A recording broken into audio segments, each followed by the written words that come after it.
that are barren and can't have children. And then the ones that are horrible, that shouldn't be mothers, they're the ones that's having they're having the biggest litter. It's fucked up, man. But hey, at the same time, we can't go against the will of the Most High. You know, it's still part of His will at the end of the day. Have privileges and have not known them. None. That too. Yeah, our ways are not His ways. You know. Right. It's a reason why He's doing it. Yep. So who? I had somebody kind of You got one of these ones that he called. was it I got Lamentations 4. One of Lamentations, one of Job 39. I think it's another one. Isaiah, where it says she's hardened against her little one. Yeah. As they were not hers. That's Job. That's Job 39. No, Job 39? I think that's an Isaiah. Isaiah? Yeah, Job 39. Oh, you're talking about 32. Isaiah 32. Is it in Isaiah 32? That sounds like Job 39. If they were not hers. Yeah. Because it's basically, the Lord is basically saying, like, you know, as a woman that's hardened against her little ones, as if it's not hers, well, hey, I'm not going to treat you like that. Right. Yeah, that's Job Yeah, 39. That is Slakia, you're right. That is Job 39. That is 16. Job 39. You got that? All right, cool. It's Job 39, verse 12. But thou believe him that he bring home thy seed and gather it into thy barn, gavest thou the goodly wings unto the peacock, or wings and feathers unto the ostrich, which leaveth her eggs in the earth and warmeth them in dust, and forgetteth that the foot may crush them, or that the wild beast may break them. Yeah, like it's describing the nature of a lot of these women, especially the ones that know they Israelites, they still be bucking up and talking shit. They still got that feminist mindset. They'll try to say that, but that's talking about an ostrich. They ain't talking about the women. Well, the Lord is comparing you to the nature of an ostrich, because their nature, they're very negligent. Yeah. They're negligent. They don't, they're not careful. Clumsy. They're very clumsy. You know, and a lot of you women can be the same way with your children. Yeah. You forgot that you forgot you left them in the car. Yeah, it's stubborn. Go to the Lil Wayne concert, let the kids in the car. Hey, the one that just baby sleeping on the concrete. Yeah, left her baby there on the concrete with some cover and shit. Yeah. Just to go to go to the club. Like outside the club? Bro. Yeah, man. What about the one that she went to go dumpster diving for me? And maybe you like burn the house down or something like that. Yo, burn the house down. And now she wants to. Ostriches are stubborn. Right. She left them in the car. Oh, it's like Birds that don't fly. the scripture where it says,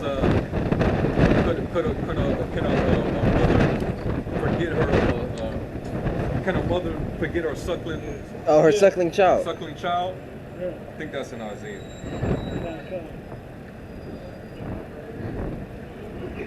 But finish that in Job. Start that in where you started off at. Yeah. It's Job 39 and verse 12.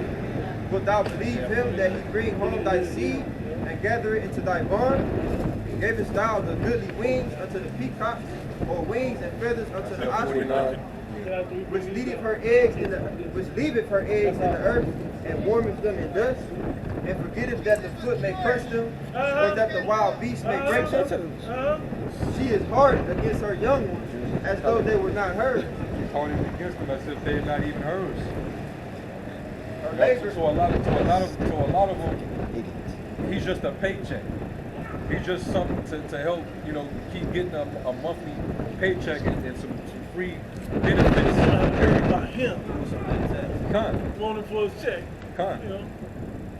But she's not gonna nurture him. She's not gonna give him the proper affection he needs, from his mother, his proper nurturing.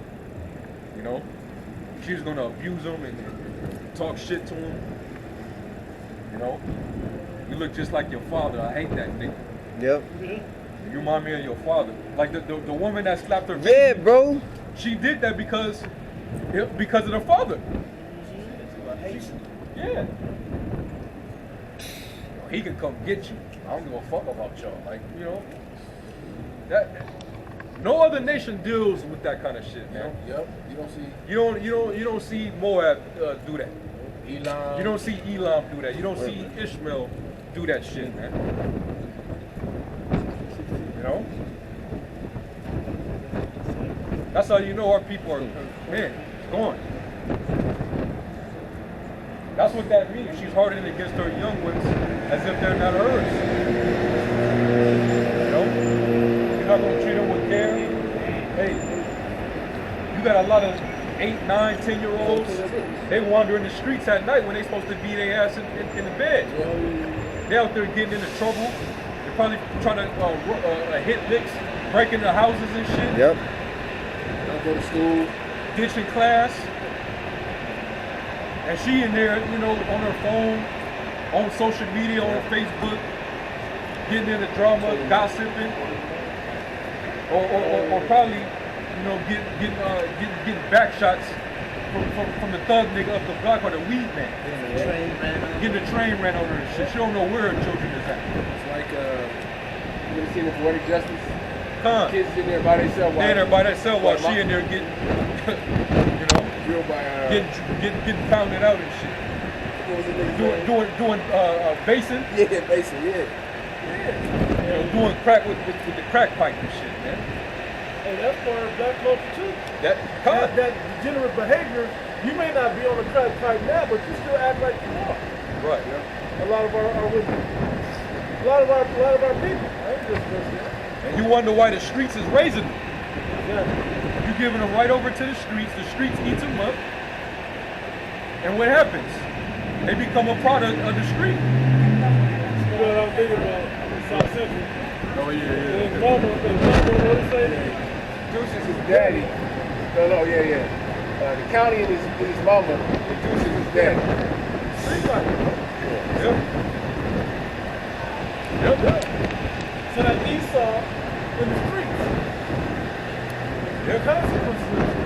Nigga culture, black culture. You go right out there, and now you're running with the gangs, running with the drug pushers. To get affection. Yep. You resort to prostitution. Now some pimp is telling you to go out there and get that cash. Run me my money. Yeah, and they starting out young now. Yeah. Like 14, 13. That's why a lot of these pimps, they be going to jail for life for they call it trafficking, you know. But these women out here, they just they do whatever because like they don't got no that their mom was was out there. Like I said, this is a fucked up cycle that Jake is following. You know? Yeah, man. There was more, right?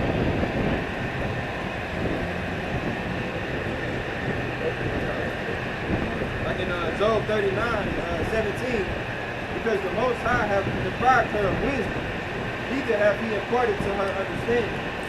He didn't give that to her. That's the nature of an ostrich. Yep. Well, our women, that's why they're being compared to them. Because these women, the way they move, they don't have wisdom. Yep. They don't have wits. That's why they're so emotional. Yeah. They act off of impulse, their feelings, and in those ways, the son, he emulates that. He ends up adopting those ways. So that's why when you see a nigga, you can't really talk too much to him. You know? That's why a lot of niggas can't come up here and deal like men because they more likely were raised by their mama. Like that nigga that came last week. They get emotional. Like they want to have the last word like a woman. Yeah, I was just gonna say that, leading right into the fact that as grown men, you get used to hearing the words no or being wrong and humbling down and figuring out what I gotta do to get right. That's what grown men do. If that was true about the society, where are you men at? The men are out here. Where are the rest of you so-called men at? Don't you a man and come out. Not about fisticuffs. Come debate the word, and get understanding. That's what this is about out here. And when we break it down and get truth through the Holy Spirit, humble down and get right with it. That's it. Just that simple. But that's not how they're taught. When they can't win an argument, what they want to do, they're going to get all aggressive and want to fight. Or pull down skinny niggas that couldn't fight. Or, you know, if you couldn't fight, they want to pull out straps and guns now. That's all they know. That's all they know now. That's all they know. Yeah. They ain't gonna even chance it. They just gonna just pull out and take your life. You know what I mean? Niggas like a woman, they don't want to be embarrassed. Yeah. You know, so That's exactly what it is. Yeah. Well, bad the Most High embarrassed us coming into this thing. that's rites of passage to humble down with that. Get back right to what we was into. Yeah, I think that was it on what he had. I called for He had I had Isaiah 49 Isaiah 49. and 16. All right, go ahead. You had Lamentations? no, I thought you had I got Lamentations too. Yeah. All right, go ahead. Isaiah 49 and 15. Can a woman forget her suckling child, that she should not have compassion on the son of her womb? Hey, can a woman forget her suckling child that she may have compassion on her own womb? He said 49. Yeah, Isaiah 49. It's fucked up, man. You know? 'Cause that's amongst Jake. It seems that way. Yeah. You know? And the first time that the world got to really see or have a clean insight into the household of Jake living in the ghetto, where Boys in the Hood came out, they showed you how you know, when you have a woman that's in your life, that really cares for you, and she's like, you know what, you're too old for me to really deal with you, so I need to send you to your father, because he'll be able to give you more discipline. And you saw how Trey turned out. Yeah. But Doughboy and Ricky mama across the street, she showed the care towards Ricky. She had two different baby daddies. Two different babies' fathers. She couldn't stand Doughboy father, so she treated him with disdain. So she neglected him, and basically the streets took him. So that's why he was the criminal, and Ricky, who got the love and nurturing, he was about to become this football star. Hey, but the bottom line was neither one of the daddies was there, and both of the sons ended up dead. Exactly. Let's not forget the big picture of the movie. Exactly. You know? Exactly. Oh, but let's not forget that. Hey, John Singleton, Genius. hey, man, that was a classic. Yeah. But he showed the different dynamics of the household. Parents that care, and then also parents that show favoritism and negligence, and then you have the woman that we're talking about now, who she's just so lost. Cheryl. Yeah, get your babies out. Get your baby out the street. That's what we used to break down that ostrich. You know, the ostrich. You in there so high off of whatever drug you own, you don't even know that your baby that can't even walk yet wandered out into the street. Had to stop on her, rubbed on the baby. She all right? I got it. And what makes that so real, how do you just understood that story? Right. Like lived it, like that's a real thing in the hood. You know, where you see babies just wandering out with shitty diapers, and their mama's out there strung out, passed out. Yeah. It was just a video that on World Star, and a random Jake, he was on live and he picked up the baby. Yeah, I remember that. I think he was like a rapper. Yeah. Yeah. Yeah, it was cold. It was freezing cold. That was fucked up. You remember that movie, Antoine Fisher? Yeah. That's another thing. Yeah. How many Jakes are in the foster kids? Yeah. But then the foster mom, she favored one of the other kids because he had good hair. Yeah, his light skin with Jesse good hair. and Antoine, they was just some niggas. Yeah. Check. Back to the check. Yeah. And was just abusing them, basically treating them like a slave master. Yeah. Whipping the shit out of them, leaving them home with the pedophile auntie. Yeah. She molesting them and shit. bro, this